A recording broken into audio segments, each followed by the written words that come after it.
Few technological manifestations are as recognizable as the NASA shuttle program in the 1980s.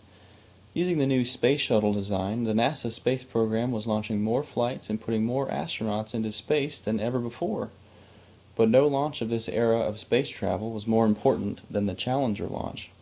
The Challenger launch would prove that space travel was in the near future for humanity. To effectively portray this fact, NASA introduced the Teacher in Space program, where one school teacher chosen in a drawing would be taken up with the trained astronauts, proving to the public that space travel was both safe and accessible to anyone. The teacher chosen was Christa McAuliffe from Concord, New Hampshire. She was relatively untrained compared to the other astronauts and represented the common American on the flight. Due to the fact that NASA had a civilian on the flight, there was an increased amount of media coverage on the launch of the Challenger.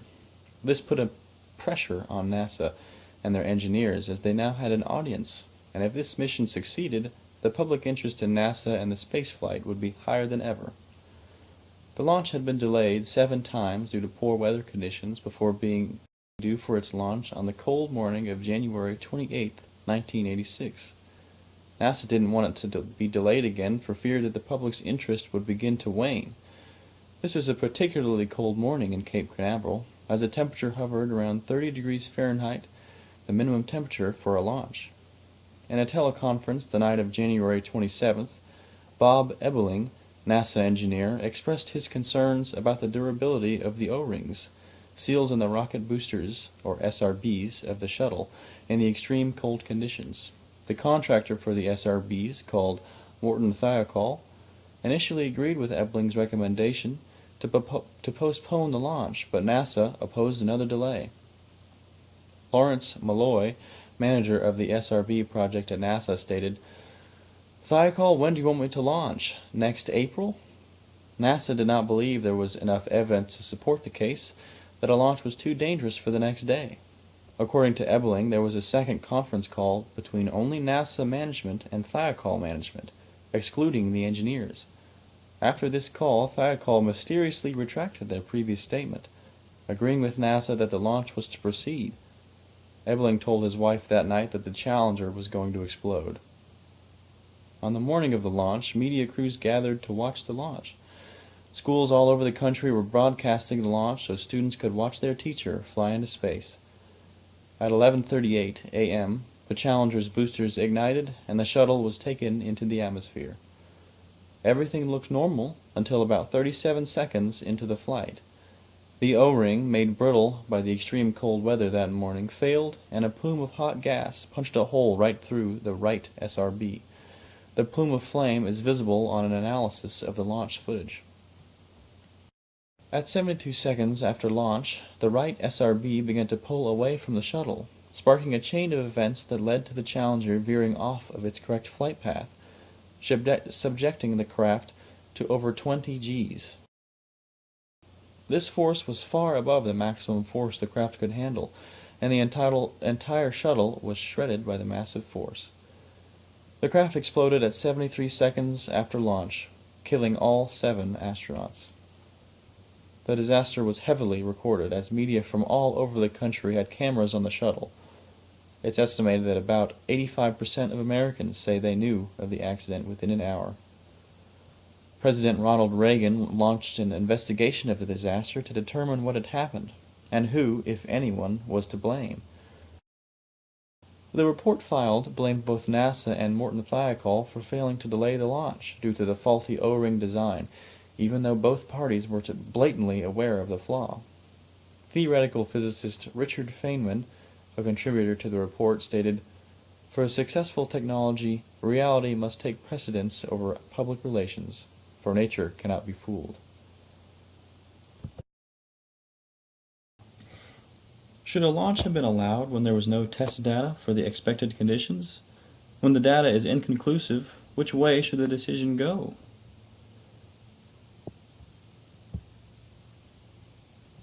The launch should not be allowed when there was no test data for the expected conditions, because it's the engineer's duty to hold the safety of the clients and the public.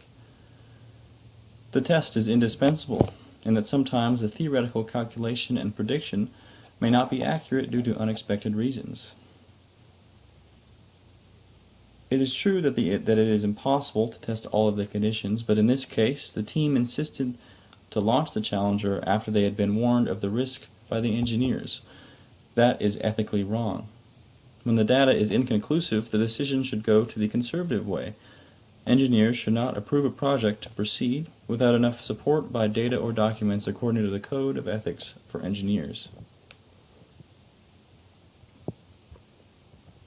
Number 2. During the aftermath of the accident, Thiokol and NASA investigated possible causes of the explosion. Boisoli accused Thiokol and NASA of intentionally downplaying the problems with the O-rings while looking for other causes of the accident. If true, what are the ethical implications of this type of investigation? If the Thiokol and NASA intentionally downplayed the O-ring problems, they are just trying to shirk responsibilities. During this accident, the engineers did the best that they could and followed the code of ethics, but the mission management team violated the rules of engineering ethics. First of all, they approved a plan which could lead to catastrophic results. This may be good for the whole program, but we can see that they got a counterproductive result. But next, they dishonestly downplayed the essential cause of this accident and tried to shirk this responsibility to engineers. Their behavior had bad influences on both Boisoli and the public.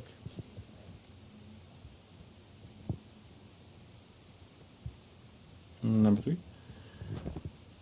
It might be assumed the management decision to launch was prompted in part by concerns for the health of the company and the space program as a whole.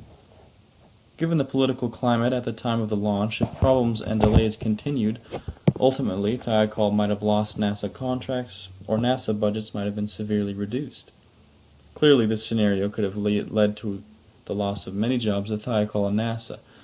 How might these considerations ethically be factored into the decision?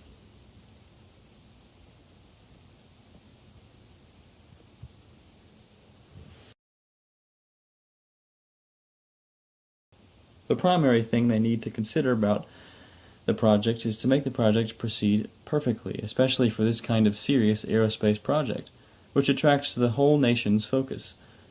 It's a short-sighted decision. It is short-sighted to make a decision like that. Thiokol's credits and capabilities were questioned after the accident. What's more, they also need to be responsible for the death of the crew members and the lost contract. So when a company is working on a project, the only thing they need to be concerned of is whether the project can be done well.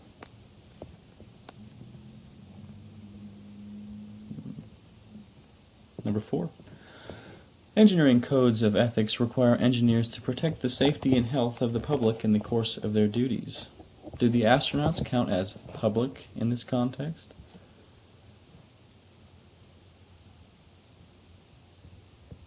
The astronauts should be considered public because they are more than public.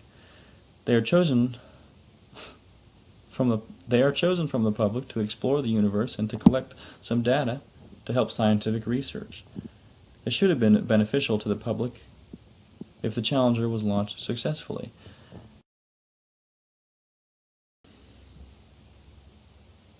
What guidance might one of the Engineering Society Code of Ethics have given the Thiokol engineers when faced with the decision to launch? Which specific part of the code is applicable to this situation? Does a manager who is trained as an engineer still have to adhere to an engineering code of ethics?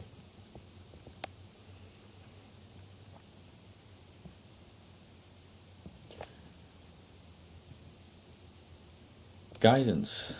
Engineers shall perform services only in the areas of their competence.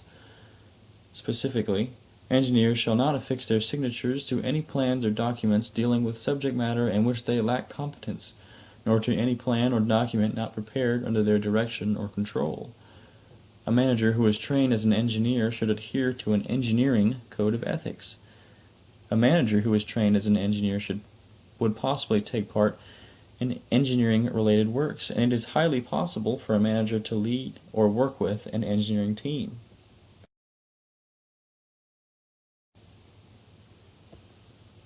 If the manager doesn't follow the code of ethics, the whole team wouldn't follow it as well, because the manager is the one who makes the decisions. Number 6. What would NASA management have done differently? What should Thiokol management have done differently? First of all, the NASA management should investigate the key cause of the accident. Then they should punish the ones who let the launch continue under the climate and end the contract with Thiokol. They should compensate the crew members' families and apologize to the public. For Thiokol, they should cooperate with NASA to investigate the accident and take the main responsibility. Then they should just fire the mission management team and make compensation to Boisoli. Third, they should remember this accident and strictly follow the code of ethics when working on other projects in the future. Number 7. What else could Boisoli and the other engineers at Thiokol have done to prevent the launch from occurring?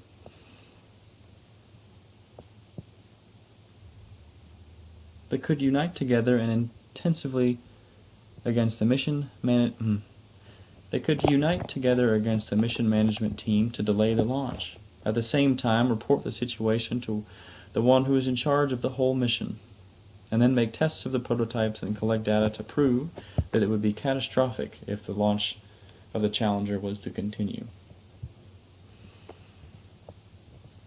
And lastly and finally, number 8.